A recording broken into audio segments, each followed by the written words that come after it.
श्री शिवाय नमस्तु। होता है किसी किसी व्यक्ति के जीवन में क्रोध बहुत होता है। आपको लगता है कहीं कहीं कि मेरे पितर मुझ पर क्रोध कर रहे हैं। आपको कभी कभी लगे कि मेरे ऊपर पितृ दोष लगा हुआ है या पितरों का श्राप लगा हुआ है, या हमारे यहाँ पर लोग अधोगति में ज़्यादा मर जाते हैं, हमारे यहाँ ये काम ज़्यादा हो जाता है, तो निवेदन है, श्राद्ध पक्ष चल रहा है, प्रयास करिएगा। एक चावल की कटोरी में, कटोरी के अंदर थोड़ा सा चावल रख लीजिए कच्चा। उस चावल की कटोरी में एक बेलपत्र, थोड़ी सी दुर्वा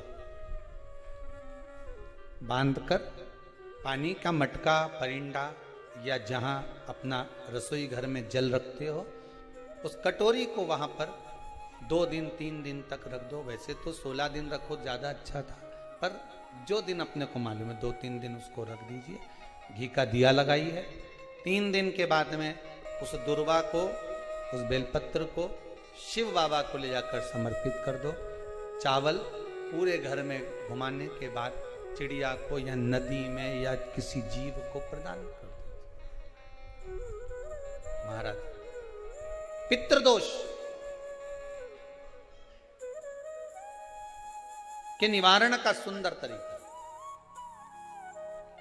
कल आपको कथा में कहा था, अगर हम ब्राह्मण को भोजन नहीं करा पा रहे, गौ माता को भोजन नहीं दे पा रहे, स्वान को, कुत्ते को भोजन नहीं दे पा रहे, कौवे को भोजन नहीं दे पा रहे हैं, किसी कारणवश हम श्राद्ध नहीं कर पा रहे हैं, किसी कारणवश हम पूर्वजों को नहीं मना पा रहे हैं, ऐसा कोई घर नहीं जिसके घर के पितृ श्राद्ध पक्ष में पृथ्वी पर नहीं आते।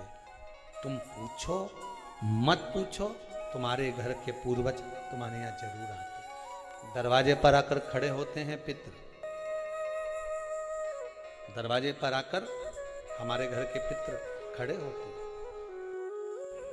तो हमारे पूर्वजों को प्राप्त होता है। जिस बालक बालिका का जॉब नहीं लग रहा हो, सर्विस नहीं लग रही हो, नौकरी नहीं लग रही हो, जगह जगह पहले करते थे जॉब, अब छूट गई, 2 साल हो गए, 3 साल हो गए, सर्विस नहीं लग रही हो, बहुत प्रयास कर लिया हो, बहुत प्रयास, तो महाराज काली तिल्ली को पीस कर उसको जल के पात्र में डालकर अपने घर के मटका, परिंडा, पितरों का जो स्थान होता है, जलाशय होता है, उसके पास में एक पात्र में रख दीजिए। बेलपत्री या बट का पेड़ या पीपल का पेड़, इस वृक्ष के नीचे 1 रात्रि तक रखे रहने के बाद में दूसरे दिन अपनी कामना कर, जिनका जॉब नहीं लग रहा, सर्विस नहीं लग रही, नौकरी नहीं लग रही, या कहीं उलझने उत्पन्न हो रही है, उस व्यक्ति को हाथ में ले जाकर उस पात्र का जल, 3 वृक्ष पितरों के तुल्य हैं। कल की कथा में कहा था, पहला बेलपत्री का, दूसरा पीपल का, तीसरा बड का, ये 3 पितरों के तुल्य हैं।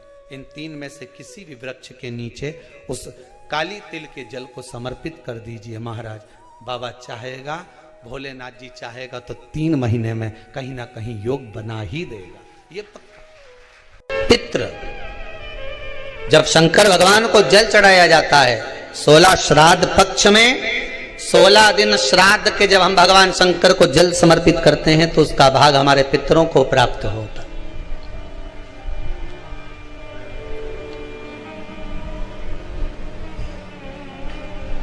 केवल 16 श्राद्ध के दिन ही ऐसे होते हैं जिसमें शंकर भगवान को जल में दूध मिलाकर चढ़ाने की जगह दूध भले 1 चम्मच चढ़ा रहे हो पर अलग से चढ़ाओ, कच्चा दूध अलग से चढ़ाओ, उसके बाद भले तुम जल चढ़ा दो, पर लोटे में जल में दूध मिलाकर 16 दिन श्राद्ध पक्ष में नहीं ले जाना।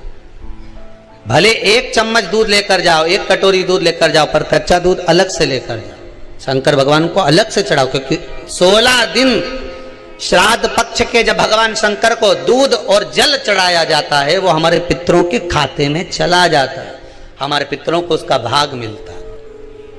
इसलिए शंकर भगवान को कच्चा दूध भी चढ़ाओ तो पानी में मिलाकर नहीं, एक अलग से एक चम्मच ले जाओ, भले फिर शिव जी को चढ़ा दो, भले एक छोटा सा कटोरी मिलेगा चढ़ा दो, जल लेगा चढ़ा दो।